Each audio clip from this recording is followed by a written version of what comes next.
Zane Clodfelter with OttersTV. Preston, Leinenbach, our series recap in Evansville just clinched a series victory over the Lake Erie Crushers. 8-6 victory. It was an entertaining game, a lot of drama there late.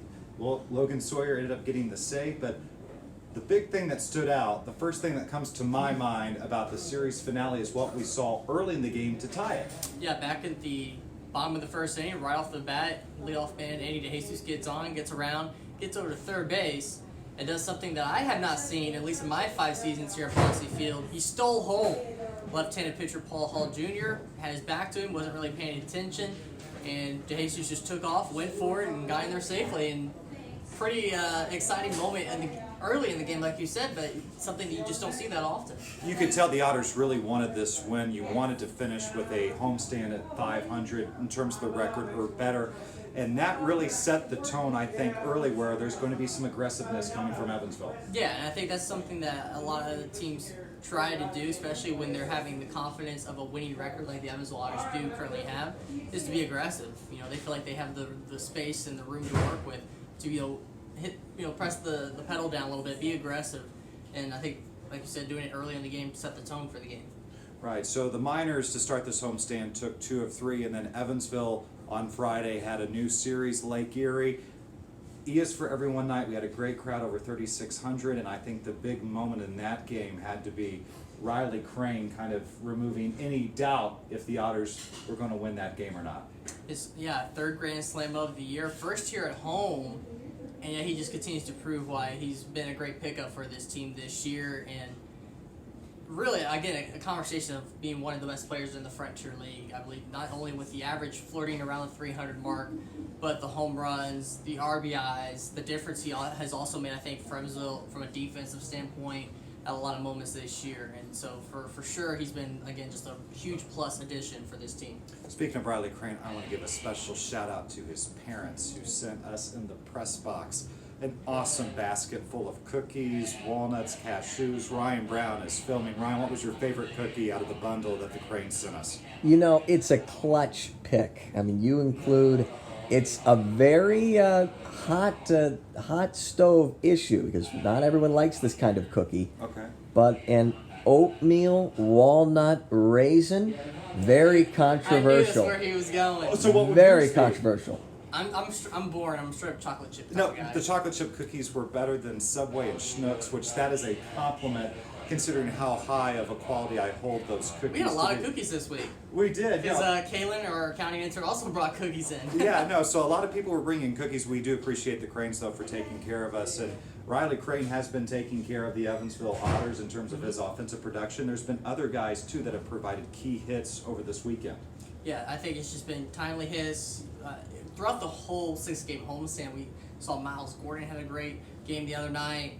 And McNamee, again, just continues to basically be really consistent with his average and what he is able to do.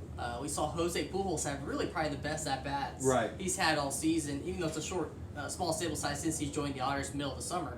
But in terms of drawing the walks, getting on base, putting the ball in play. So, yeah, I think guys just have their own moments throughout the week. Right, no, and it's incredibly impressive when you look at the thing and the West Division standings. The Florence Yalls are right there. As we're filming this, the Otters played an early game on Sunday. So as we're filming this, the Otters technically have a half-game lead in terms of the standings. The good news for Evansville as we go to the next week with Evansville playing 3 in Marion before another 6-game homestand beginning on Friday. The good news is the Otters have the tiebreaker with Florence. That's big. I mean, again, it's weird that they don't see each other again for the rest of the season. Usually, for some reason, the last couple of years when it's a normal schedule, I would say, you see the likes of Southern and Florence quite a bit just because, one, being interdivision play, but also, for some reason, the matchup always seems to work out where both teams down the stretch and very important kind of winner-take-all type games. Don't have that with Florence right now for the rest of this season, but another series coming up with Southern, who's around the tails. They're still trying to keep pace in that 3rd spot. And then, like you said, Evansville comes back home playing Gateway, and then Windy City, who Evansville has had their tough time with when they've played on the road, those respectable 2 teams, Gateway and Windy City. For Gateway, I think Ryan could probably attest because he's the one making the road trips. For Gateway, it's the short porch and right, which is going to mess with Evansville a little bit. And then as it's been brought up by Ryan, and then a couple of the Otters players too, when they've gone to Windy City, they had to play some of those games at 10 o'clock in the morning on Splash Day. So hard to get in a rhythm there. Real quick, we are going to tease this. One, we've had a lot of awesome content on OttersTV and our social media platforms this homestand. We had the Boots Day ceremony on Friday night. You can find that on our OttersTV YouTube channel. The former triplet coming back, Larry Pashnick, on the 40th anniversary of his no-hitter. He threw out a first pitch. We talked with him. And then Ryan Brown really showing off both that he can talk about the game of baseball and play the game of baseball. That's also up on our social media platforms. And this is Ryan's last home game, and this isn't the swan song video for him on OttersTV because in a tease, it's a tease, we're going to do an exit interview with Ryan here shortly. We'll ask him some of his parting questions before he heads off to greener and better pastures. But Ryan, it's been a pleasure working with you as we both got to be on his broadcast on Otters Digital Network today, and it meant a lot. And Ryan, we're going to save the sappy stuff, I guess, for the exit interview, but how much have you enjoyed your time here in Evansville? You can't put it in words. Can't put it in words at all. It's a magical place, and yeah, ain't got the words. Yeah, so, but he'll find the words for the exit interview. He's going to have to. He's going to have to, otherwise it's going to be very lame. But, or else the reference letter may not look so good. right, but Ryan is departing, but don't worry, fans. Otters Digital Network will still provide the free audio-only broadcast when the Otters are on the road. I know Jevin Redmond and Jordan Fisher, the dynamic duo from the 2016 championship season, they will be on the call on Tuesday for that opener in Marion. I will be on with Jevin Redmond on Wednesday, and then Jordan Fisher and Jevin Redmond will wrap things up on Thursday before the Otters come back here for 90s night with Evansville Arc. That's right. I'll be jumping on with them as well. Yes. It's going to be kind of a rotating door. We're going to just... Cole Carter as well. It's a work in progress. Do what we can to team effort to get through the stretch of the season. But yeah, it'll be great to have those guys with Jeff and Jordan, who were part of the 2016 broadcast booth during the championship season. It'll be great to have them back on the air as well. But yes, 90s night. It's going to be a fun night.